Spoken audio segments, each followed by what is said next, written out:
Okay, friends, we discussed about the implementation of educational reforms in Turkey by establishing a number of so many educational institutions, especially for the foreigners like Britishers and French, and also for non-Muslims. And now we can discuss about the reforms that happened in the legal sector or law. And law, to a large extent, also had been the responsibility of the various millets. The capitulations exempted foreigners and those Ottoman citizens on whom foreign consuls conferred protection from the application of criminal law.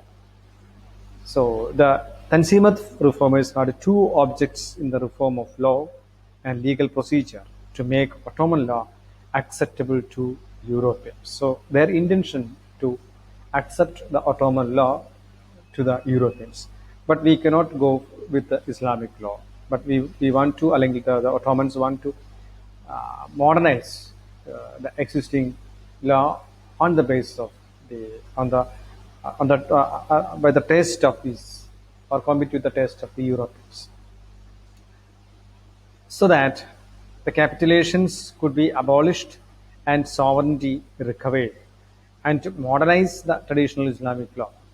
Their efforts resulted in the promulgation of commercial code. There happened some new rules or regulations or code as part of this modernization. The first one is in 1850, commercial code established, and a commercial procedure code in 1861, a maritime code in 1863, and a penal code in 1858. In all these, we can see that French influence predominated in those, as it did in the Civil Code of 1870 and to 76.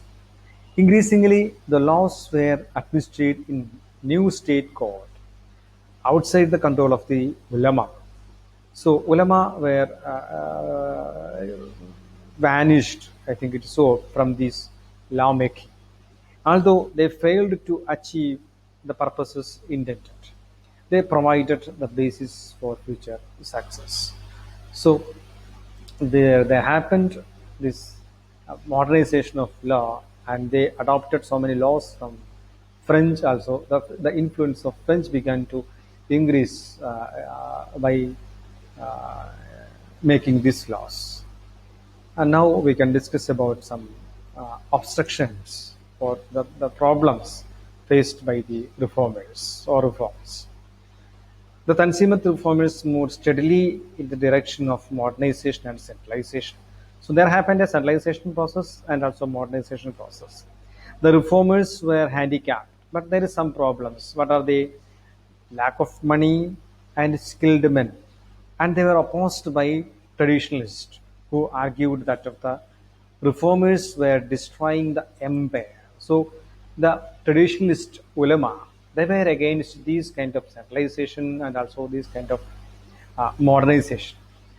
And there happened a uh, resistance from the part of the ulama, traditional ulamas, and also they have lack of skilled men or eminent or efficient personalities in this field of modernization, and also lack of money. These are the three problems faced by the reformers during that time. And centralization, meanwhile, was slowed by interference from the major European powers, who obstructed the Ottoman attempt to recover power in Bosnia and Montenegro in 1853, forced the granting of autonomy to Mount Lebanon in 1861, and considered but eventually rejected intervention to prevent the Ottomans from suppressing a revolt in Crete in 1868. So there happened interference of foreign, especially from the part of the Europeans in this political affairs of the state. Although Britain and France helped the Ottomans resist Russian pressure during the Crimean War, the Ottomans derived no real benefits from the peace settlements. New arrangements helped to bring about the unification of the